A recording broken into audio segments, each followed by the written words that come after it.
Napuruhan din ng bagyong Pepito ang iba pang lugar sa Bicol. May nasawi pa dahil sumabit sa lumaylay na kawad. Mula sa Dayan, Camarines Norte, nakatutok live si Sandra Aguinaldo. Sandra? Ivan, sa pag-alis nga ng bagyong Pepito ay isa ang naitalang nasawi dito sa Daet, Camarines Norte.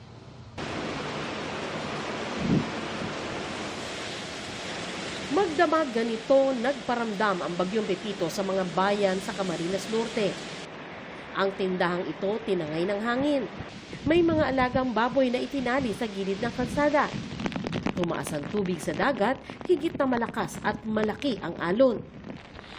6:30 ng umaga, ganito pa rin kalakas ang ulan at hangin dito sa Camarines Norte. Ang kinakahinga na lang na maluwag kahit paano ng mga otoridad dito ay hindi nangyari yung pinangangambahan na 2 to 3 meters sa taas ng storm surge.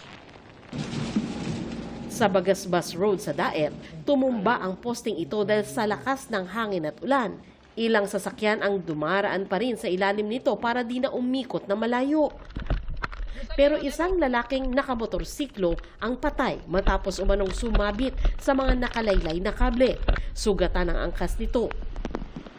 Sa aming paglilibot kasama ang Daet MDRRMO, ilang nakatumbang puno ang aming nadaanan. Pinagtulungan na lang namin itong maitabi.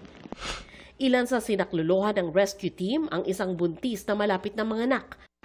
Ang ilang evacuee kailangang ilikas ulit dahil sa pinasok ng ulan ang evacuation center. Yung mga yero is baklas na. So pagpasok namin po doon sa area mismo ng building is baha na. Dinala ang 4 na pamilya sa Lourdes College. Naroon ang hindi bababa sa 100 evacuees. May ilang senior citizen at binatang may leg injury. Malakas po ng hangin, saka yung kalabog po. Medyo natatakot din po kasi may pasyente po ako.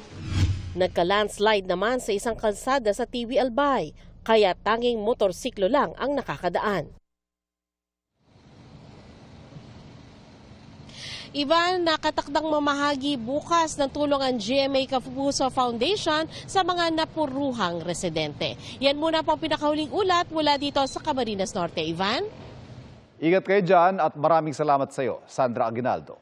May pagpapalikas na sa mga landslide-prone area sa Baguio City. Pero ang mga turista roon, tila di alintana ang bagyo. Nakatutok doon live si Darlene Tay. Darlene? Pia, naka-red alert yung buong Baguio City kaya kanina nag-ikot yung local officials para inspeksyonin at bigyang babala yung mga residenteng nakatira sa landslide at flood-prone areas.